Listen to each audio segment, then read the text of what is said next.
With these videos, I will present how the process reaction curve is generated. The process reaction curve is used for controller parameters calculation. In the beginning of the program, of course, I define some parameters.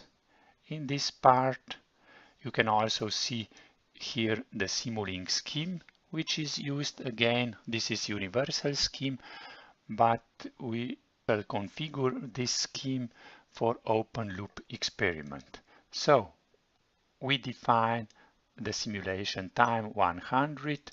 We define main loop and auxiliary loop as constants 0.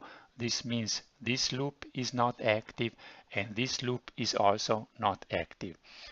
We define the controller parameters Kp equals 1. This means proportional controller parameter is 1.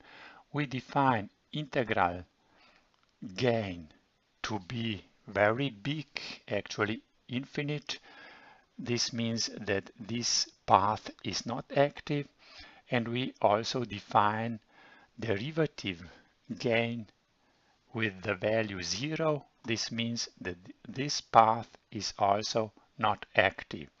We define the gain of the auxiliary controller to be 1, and we define the gain Kpz equals 0. This means this path is again not active. This means that actually using the reference signal 1 and noise signal 0, this means that the input to this process is actually 1. So we shall obtain on this way process reaction curve. The next part of the program, we start simulation with this row. This means that we use sim command. We simulate the Simulink model, which is entitled CASC. The simulation time is defined, and we obtain 3 vectors or matrices. T means the vector of the moments of independent variable. X is the matrix. Each column in this matrix is actually one state, and Y is the matrix of outputs.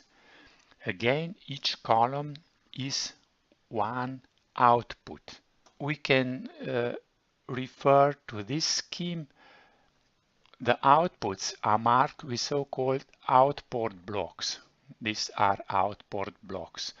So we have the output number 1, the output number 2, the output number 3, and the output number 4. After the simulation, we open figure 1 and we plot Y3 means the third output, which is actually the reference signal, with black color, and we plot Y2, which is actually the output of the process, which is actually the level of the hydraulic system in the third tank. We also use the line width equals 1,5, which means that it is a little bit more as default value for the line width, which is actually 1. And we define X label and Y label. We define also axis, which means that the independent variable is in the range between 0 and 100, and dependent variable will be in the range from 0 to 1.1. This line is also drawn, and this will be explained a little bit later. So, after this explanation, I can select this part of my code. I will press F9, and I obtained the process reaction curve. This means this black curve is the input signal and the red curve is the process output signal. This is inflection point and we must draw the tangent in the inflection point. This must be done manually. I also prepared another graph. So we must measure 2 times. This is so-called dead or lag time, which is in this case 6.3. And we must also determine the rise time, which is in this case 31. Besides these two parameters, we also need to calculate the process gain. And as the input is 1 and the output in the steady state is also 1, this means that the process gain is 1. With lag time, rise time, and process gain, we determine the parameters of P, PI, and PID controllers according to Ziegler-Nichols rules.